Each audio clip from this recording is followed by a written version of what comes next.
Okay. Now it's one of my most favorite chats because we're going to be talking about sound baths and Yes. all of that lusciousness and deliciousness and ooh. And Sound Healing Hearts are going to be hosting the two sound baths on the 29th of March at the Mind Body Wisdom Wellbeing Expo. And the lady that's going to be hosting you and facilitating you on the day is lovely Laura Musk. Good morning, Laura. Or is it Good afternoon? morning. It's about the morning now. Oh, just about, yeah. But so tell people what it is that you're going to be, what they can expect from the session. They're both going to be exactly the same, Yeah. but you're doing one at 11 and one at 3 in the afternoon. What can they expect? You've only got 14 spaces, haven't you, in each one? Yes, yeah. So, at my sound baths, whether you've been to one before or not, it's accessible to most people. I do say I'll share with you before you book. It's all on the booking. Who is not recommended to come, so don't worry about that. But if anybody's not sure, my inbox is always open. So we start with a guided meditation. And I tend to do it around whatever the moon's doing at the time. So I Ooh. get a bit of guidance around the moon on what it is that we need to work on. So my guided meditation is always different.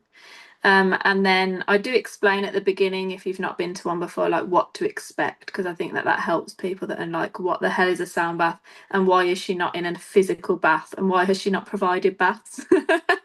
Because it's a bit You've never had confusing if people you've ask you not that. You've been. never had people, you have Yeah, not. some people have, or some people think that there's water in my bowls, and that there are different levels of water to make the Oh, it's different so sounds. It cute. That is really so made me cute. laugh. I know. Yeah. And so I explain a little bit about sound healing and how it can help you. I don't go into loads of information because I've got loads on my socials, but I think as well it's a good thing to experience it and then ask questions later Mhm. because I think me just saying it like this is what I'm going to do, they're like, okay.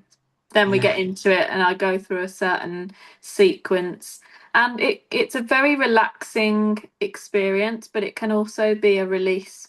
You know, I've had people, not to put people off, I've had people cry in sound baths before, but have felt really good after it because it's Yes. something that they've needed. Maybe they've suppressed it and needed to just get it out.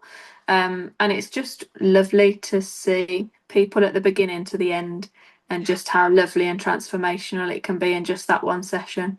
Um, So the session's about what, 45 minutes long? yeah, about Hmm. 45 minutes. And if Yeah. somebody is physically unable to lie down, I mean, I will have chairs around the edges anyway for people if they want to Yeah. sit. And Yeah. because some people might feel really strange lying down on the floor for the first time Yeah. and they wanted to sit there, equally, you can still get it Yeah. and just as much Yeah. from it, from that space. Absolutely. What I always say to people is that this is their experience. So Mhm. if they need to move around, they don't need to stay in one rigid position. They can move around. If they feel like they actually have to get up, I think it's so important, and not enough people do it when they're doing these sorts of experiences, that they actually give people permission at the beginning to leave. Because Yes, otherwise you feel so enclosed and like you have to stay for it, but you don't. you I always don't. ask people to take responsibility for their own health and well-being. And if That's you what feel it like is. I've got to get out, get out. If I've Get got to sit out. up, I've got to sit up, and that's fine. Honestly, because having been to a fair few in my time, I understand sometimes. Like I've had one where they've used the gong and he's holding it and he's wafting it over your body at the top, which Mm. I've never had before. And like I say, I've done the healing for over 30 years, but I was a bit like, whoa, anybody else having that who's never done it before Yeah, could probably have the thing. I mean, I loved it. I was just like, yeah. yes, all the gush of the energy. I just loved it. But I was thinking, wow, that blew my socks off. In some people may think, what the hell is going on? Exactly. And of Yeah. course, it's yeah, And they were every explaining what they would do. Yeah, every experience is different. So if you've been to a sound bath before, never expect the same experience when you've come back. Mm, And a lot of my clients say that, I've been to a sound bath of yours before and I felt really zen. And then I came to another one and I felt really emotional. I've come to another one and I just couldn't relax. And I always say to people, of course it's going to be different because you're going to come and show up differently. Depends what's mm. going on in your life, your week, your mind, your heart, of how you're turning up to that sound bath. But just trust that whatever you need from that sound bath will happen. Mm. And that's So part of the whole process. what made you go into sound healing? Because when I met you 2 years ago, Mm. was it God? Was it really 2 years ago? It was only 2 years ago. It feels longer. No, I No, we think it met was longer. I think it was met in three. 23. when you saw me speaking at an event in the It was September, yeah, 2023, yeah. yeah, Yeah, and yeah. then yeah, so it's like, and you weren't doing it then. So No. what's made you do sound baths now?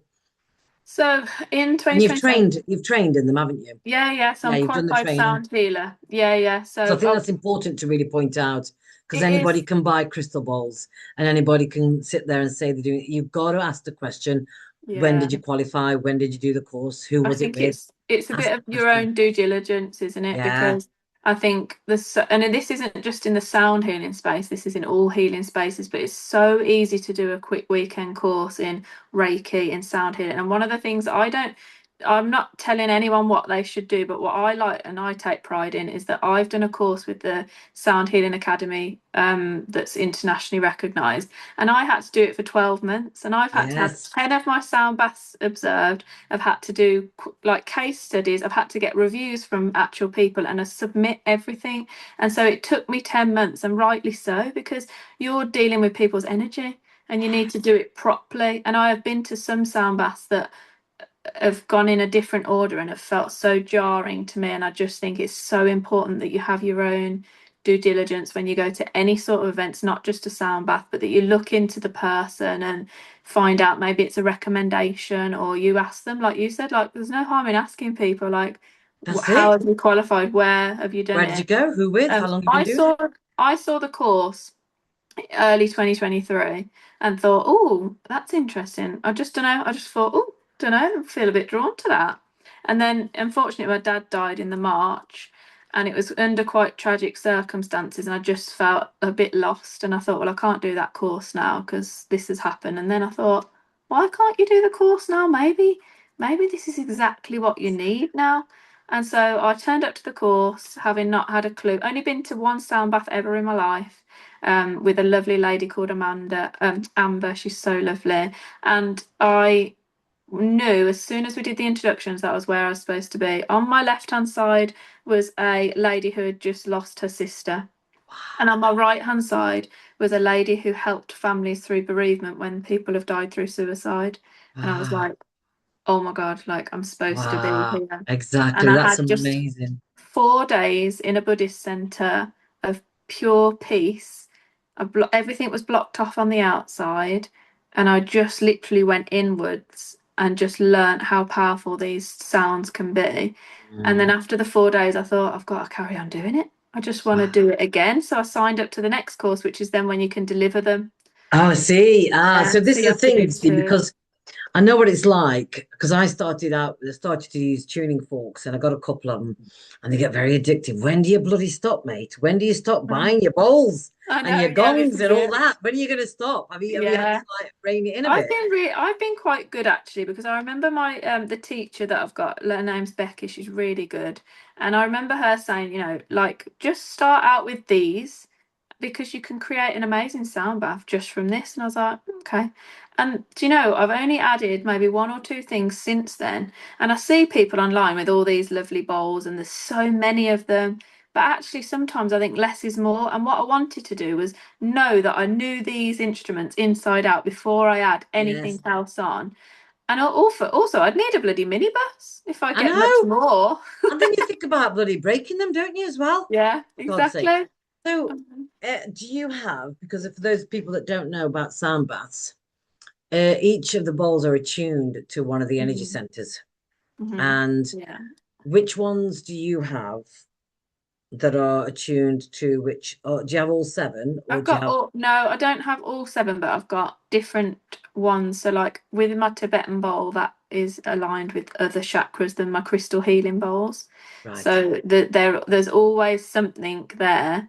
And what I say is like the lower the sound, the lower the chakra it tends to Mm, be. Like you can feel it. So like your mm. root and your sacral. And then the higher the sounds, like the crystal singing bowls, is to do with your third eye and your crown. And I always say this at the beginning of my sound baths is the sound, all the instruments have their own job, and also they create different sounds when they're played together. So it's so like important that you know what sounds you're playing together, because some of them you might play and that's quite releasing for people.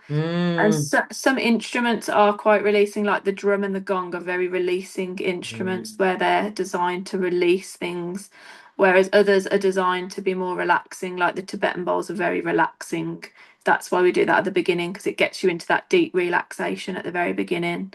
And the crystal singing bowls is to do with that openness, opening you up to receiving.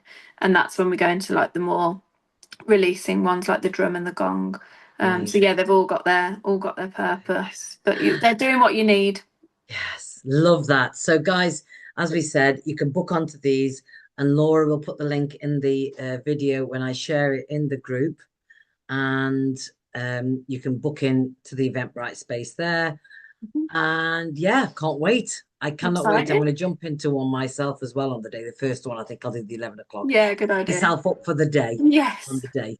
Thank you so much, Yeah. Laura. I appreciate that, Oh, love. that's all right. Thanks, Bye bye. Buxton. Bye.